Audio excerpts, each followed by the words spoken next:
शाह बानो इंदौर की रहने वाली मुस्लिम महिला थी, जिसके पति ने उस वक्त तलाक दे दिया जब शाह बानो की उम्र 60 साल की हो चुकी थी। 5 बच्चों के साथ पति से अलग हुई शाह बानो के पास जीविका का कोई जरिया नहीं था, लिहाजा उसने सीआरपीएफ की धारा 125 के तहत पति से गुजारा भत्ता दिए जाने की मांग की।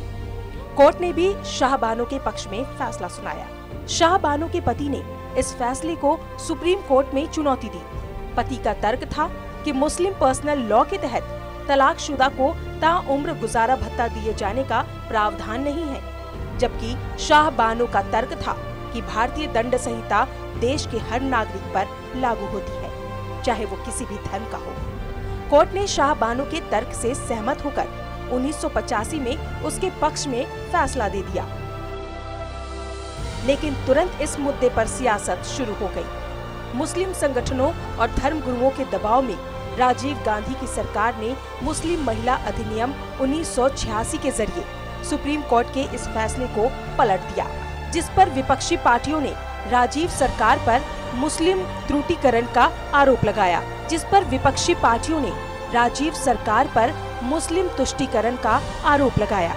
इतना ही नहीं, राजीव सरकार के गृह राज्य मंत्री ने सरकार के इस कदम का विरोध किया और इस्तीफा दे दिया था।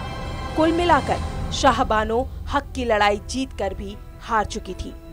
हालांकि साल 2001 में सुप्रीम कोर्ट ने डेनियल लतीफी मामले की सुनवाई के दौरान शाह बानो केस के फैसले को फिर से सही ठहराते हुए तलाकशुदा महिलाओं के लिए गुजारा भत्ता सुनिश्चित कर दिया।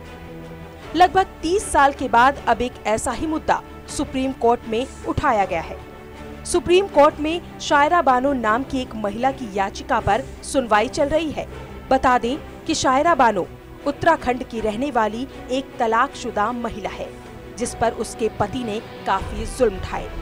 जब वो बीमार पड़ गई तो पति ने 2015 में जबरन उसे मायके भेज दिया और कुछ समय बाद उसे 3 तलाक देते हुए रिश्ता खत्म कर दिया। अब शायरा की निगाहें सुप्रीम कोर्ट के फैसले पर टिकी है। इस मामले के चर्चा में आते ही देश भर में 3 तलाक के औचित्य और मुस्लिम महिलाओं के हक को लेकर चर्चा शुरू हो चुकी है।